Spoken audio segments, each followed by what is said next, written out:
নমস্কাৰ মোৰ প্ৰিয় বন্ধু বান্ধৱীসকল মান্যা কুকিং এণ্ড ইটিং চেনেললৈ সকলোকে স্বাগতম জনাইছোঁ আৰু আজি এটা লৈ আহিছোঁ নতুন সাউথ ইণ্ডিয়ান ৰেচিপি যেটো হৈছে কেৰেলাৰ গ্ৰেভি আৰু কেৰেলাৰে কেনেকৈনো গ্ৰেভি বনায় আৰু কেৰেলাটো কেনেকুৱা হয় খাবলৈ আপোনালোকে আহকচোন ভিডিঅ'টো চাব আৰু তাৰ বাবে মই কেৰেলা লৈছোঁ আৰু কেৰেলাৰ ওপৰৰ ছালটো মই এনে ধৰণে গুচাই লৈছোঁ আৰু যিখিনি কুমলীয়া কেৰেলা মই গুটিটো উলিয়াই লোৱা নাই আৰু যিখিনি বুঢ়া হৈছে সেইখিনি গুটিটো মই এনে ধৰণে চাকু এখনৰ সহায়েৰে উলিয়াই লৈছোঁ আৰু এই কেৰেলাখিনিতে মই এতিয়া দিম অকণমান হালধি আৰু দিন অকণমান নিমখ ভালকৈ সানি ল'ম আৰু এই কেৰেলাখিনি কাটিয়ে ভালকৈ কাটি লৈ প্ৰায় 5 মিনিটমান ৰাখি দিব তেতিয়া ইয়াত থকা পানীখিনি আঁতৰি যায় আৰু অকণমান শুকান হ'লে বেছি ভাল হয় আৰু এইখিনি মোৰ খনা হৈ গৈছে এতিয়া মই এখন কেৰাহী ল'ম আৰু তাত অলপ গৰম কৰি ল'ম তেল আৰু এয়া কেৰাহীখিনিত মোক অলৰেডি তেল আছে মই বেলেগ কিবা ফ্ৰাই কৰা তেল অলপ ৰাখি থৈছিলোঁ এইখিনিতে মই এতিয়া কেৰেলাখিনি ফ্ৰাই কৰি ল'ম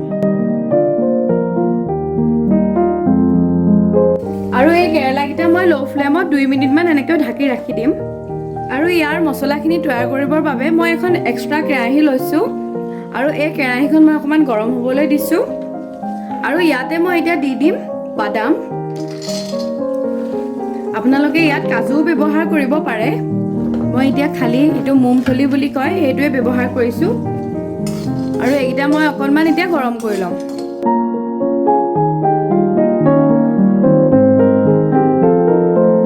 আৰু মোৰ বাদামকেইটা গৰম হৈ গৈছে এতিয়া মই এখন প্লেটলৈ কাঢ়ি ল'ম আৰু মই এতিয়া লৈছোঁ অকণমান নাৰিকলৰ গুড়ি এইখিনিও মই অকণমান এতিয়া গৰম কৰি ল'ম আপোনালোকে যদি বিচাৰে এইখিনি গৰম নকৰিলেও হ'ব কিন্তু মই এতিয়া অকণমান গৰম কৰি লৈছোঁ আৰু মোৰ নাৰিকলৰ গুড়িখিনি গৰম হৈ গৈছে এতিয়া মই এখন যিখিনি বাদাম লৈছিলোঁ সেইখিনি লগতে মই দি দিম আৰু এইখিনি চাওক মই এনেধৰণে লৈ ল'লোঁ আৰু এইখিনি মই এটা মিক্সাৰ বাতিলৈ লৈ এইখিনি মই ভালদৰে এতিয়া মিক্স কৰি ল'ম আৰু এয়া মই পিঁয়াজ আৰু বিলাহী এনেধৰণে কাটি লৈছোঁ এইখিনিও মই এতিয়া এটা মিক্সাৰ বাতিত মিক্স কৰি ল'ম আৰু এয়া কেৰেলাকেইটাও প্ৰায় 4 মিনিট হৈ গৈছে এতিয়া মই এইকেইটা অকণমান এনেধৰণে লৰাই ল'ম মই একেবাৰে ল' ফ্লেমতে ফ্ৰাই কৰিছোঁ আৰু মই এইকেইটা আকৌ 2 মিনিটৰ কাৰণে ল' ফ্লেমতে ঢাকি ৰাখিম আৰু মোৰ এয়া 2 মিনিট হৈ গৈছে এয়া চাওক ধুনীয়াকৈ সিজিছেগৈ আৰু এইকেইটা মোৰ ফ্ৰাই কৰা হৈ গৈছে এতিয়া মই এখন প্লেটলৈ কাঢ়ি ল'ম আৰু এইখিনি তেলতে মই দিম এতিয়া কেইটামান গোটা জিৰা আৰু দিম কেইটামান মেথি গুটি আৰু কেইটামান দিছোঁ নৰসিংহৰ পাত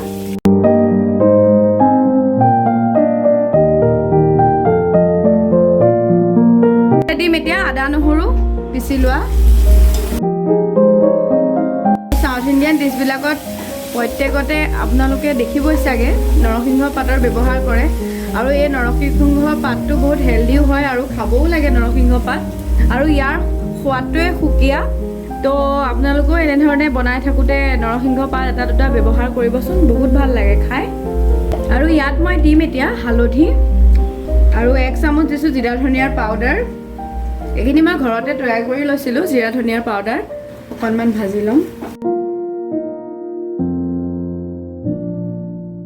আৰু মই এতিয়া ইয়াত ব্যৱহাৰ কৰিম যিখিনি বাদাম নাৰিকল আৰু পিঁয়াজ বিলাহীৰ পেষ্ট বনাই লৈছিলোঁ সেইখিনি মই এতিয়া ইয়াত দি দিম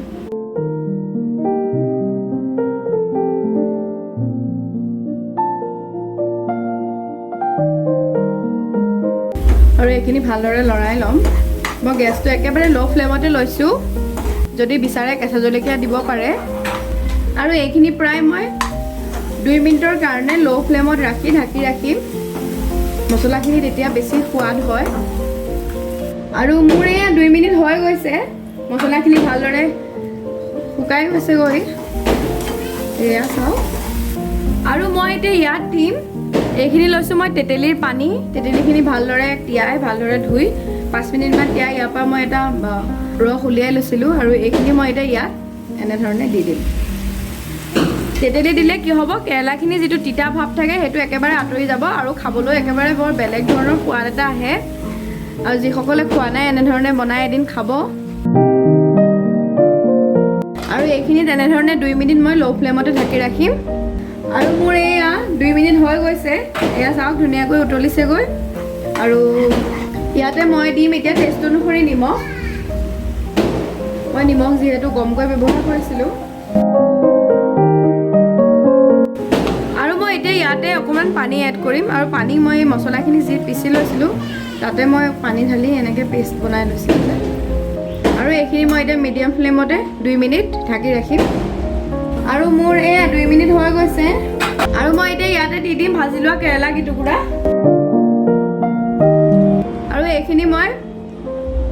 প্ৰায় 5 মিনিট ল' ফ্লেমত ঢাকি ৰাখিম আৰু মোৰ এয়া প্ৰায় 5 মিনিট হৈ গৈছে আৰু এয়া চাওক ধুনীয়াকৈ হৈ গৈছেগৈ আৰু মই আজি ৰেডি কৰি পেলালোঁ সাউথ ইণ্ডিয়ান ষ্টাইলেৰে কেৰেলাৰ গ্ৰেভি আৰু আপোনালোকে এই গ্ৰেভিটো ঘৰত বনাই চাবচোন যিসকলে কেৰেলা খাই বেয়া পায় এনেধৰণে এদিন বনাই চাব আৰু কেনেকুৱা হয় খাই মোক কমেণ্ট কৰি জনাব আৰু মোৰ ভিডিঅ'টো চাই কেনে পালে শেষত মোক কমেণ্ট কৰি জনাব যদি ভাল পালে এটা লাইক কৰিব আৰু মোৰ চেনেলটো ছাবস্ক্ৰাইব কৰি দিবলৈও নাপাহৰিব ধন্যবাদ